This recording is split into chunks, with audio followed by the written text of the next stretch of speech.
Nia Nelson-Williams is a Chicago native and part of the touring production of Tina, the Tina Turner musical, in Chicago now through April 2nd. Thank you so much for your time today. Thank you so much for having me. This is your first national tour. Tell me a little bit about getting this role. So I saw Tina on Broadway way too many times to name. I think I probably saw it around like eight, nine times. Because I tried to see every Tina. I saw Adrian, Kayla, I saw Nkeki, I saw everyone. And I told my mom when I first saw it, I was like, I really want to do this show. And my first dance recital when I was 5, I played Tina Turner.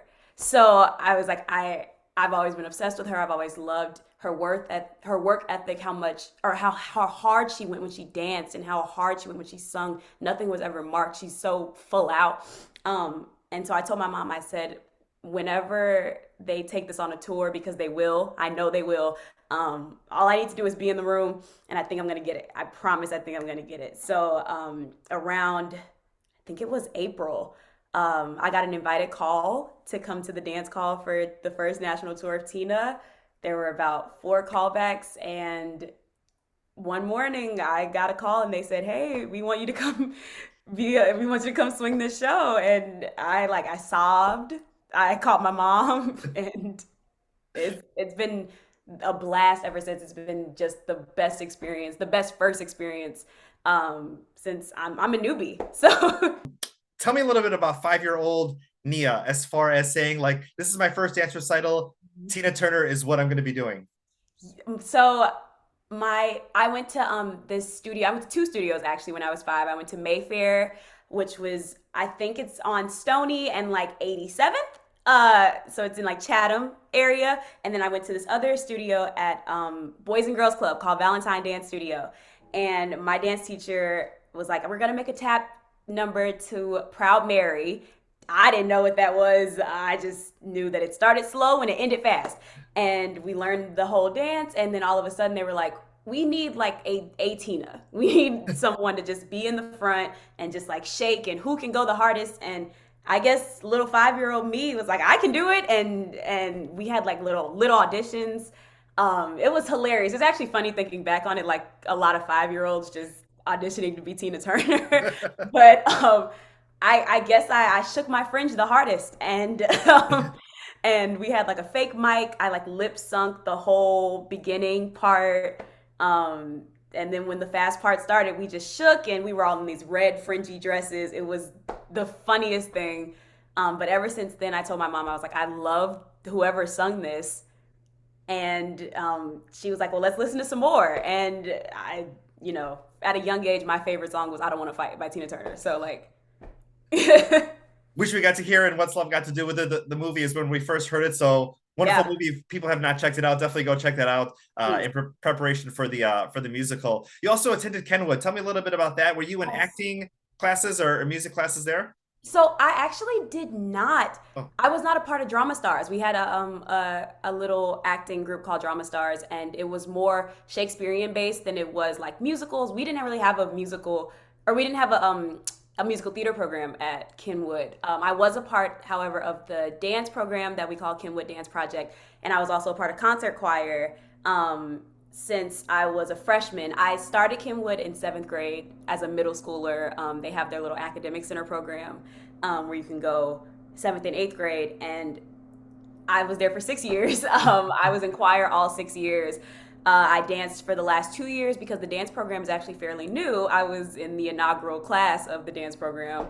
I was the one that was rooting so hard for it because we had so many dancers that went to Kenwood. So I was like, this is why don't we bank on this? Like we could have a dance program. And I begged my principal. I begged our assistant principal. I begged everyone. I was like, can we just please, before I leave, have a dance program? And my junior year, they looked for a dance teacher. They had me like assist the auditions, and we did a lot our first year. Actually, we went to a choreographing competition and we won that. Surprisingly, it was crazy. We just we it, I don't know. It was perfect. I think that being such an artistic person, like I've always sung, I've always danced since I was 7.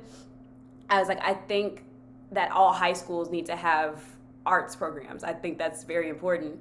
So we had singing, but I just thought we needed something else, and there were so many dancers. I was like, that's a perfect idea to bank on. So why don't we just do it? And we did and, it. and you did it. Definitely talking about the importance of arts throughout the school system. Definitely a whole nother conversation that we could be having, but it's so important. And look where you're at right now. Yeah. You did make your way out of Chicago, went to the East Coast. Tell me a little bit, friends, family, has everyone come to see the show here while you're back in town? Yeah, so my dad has chartered a bus for so many of his friends because he kind of is like a South Side, like everyone knows my father. So he is just promoting it, like come see my daughter in the show. He has chartered a bus full of his friends, I think for like 2 or 3 nights.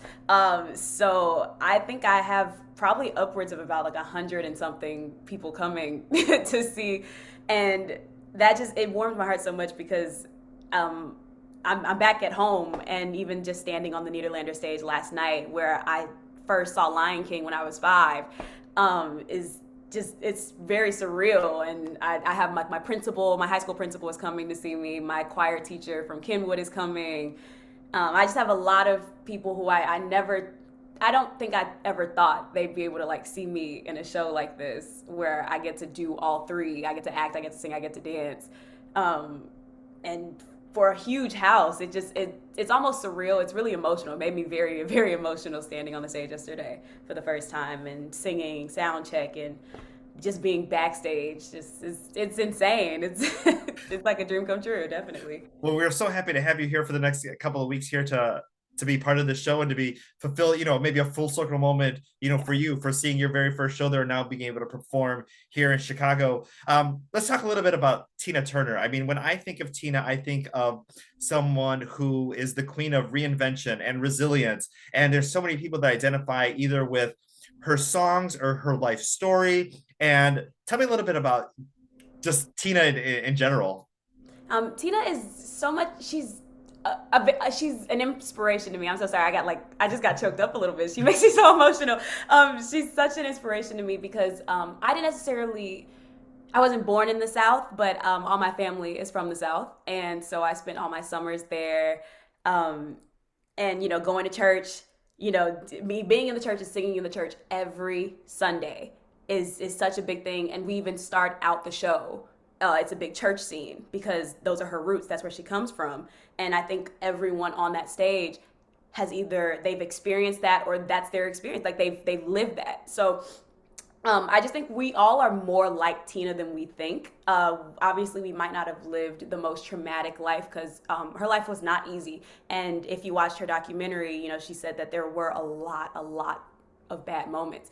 And we obviously portray that every night with her marriage with Ike and people not necessarily believing in her and believing that she could sing rock and roll, which is crazy because if you hear her voice, like, come on now. But I just think it's the story of resilience. It's the story of you can do anything no matter who tells you you can't. I think that most people take their first no and they let it just like dim their entire light.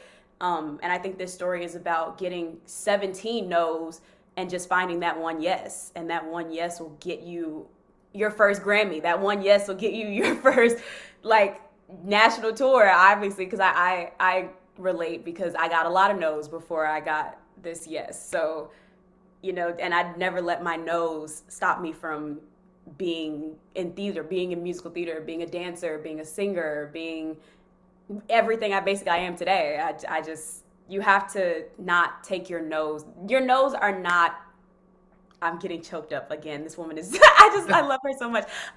Your no's do not define your life. And that's basically what That 100%. And I hope if people take, anything away from this interview, it's one, go see the show. Two, we're so proud of you. And three, that message of don't let those no's define you, because there's so many times you hear it, 14 times no, but that 15th could be the yes that you're waiting for. And you can't ever give up on your dreams. Yeah. And even like how you had just mentioned about Tina and not being able to sing rock and roll and the industry not believing in her, was that in 1984, when she came out with What's Love Got to Do with It, at that time, she was the oldest woman to have a #1 record at 44. And you think of that age now, I mean, that's almost the same age as Britney Spears, Pink, Christina Aguilera. So it's think of like those artists now, and you don't think of 40 the same way you did back in the 80s. I mean, it's a whole different thing. But look at like we would not be where we are now if it wasn't for Tina breaking those boundaries. Yeah, exactly. We think of 44 as like the end when it's really, it could truly be the beginning for a lot of people. Like, I, we've learned, I'm the youngest person in my cast right now. I'm 23. Other than the children, we have children in our cast, but as the youngest adult, I'm the youngest adult. And I feel like, I'm heading, I'm passing my prime, and seeing this show was just, or being in the show and seeing the show has just reminded me that like life is just beginning.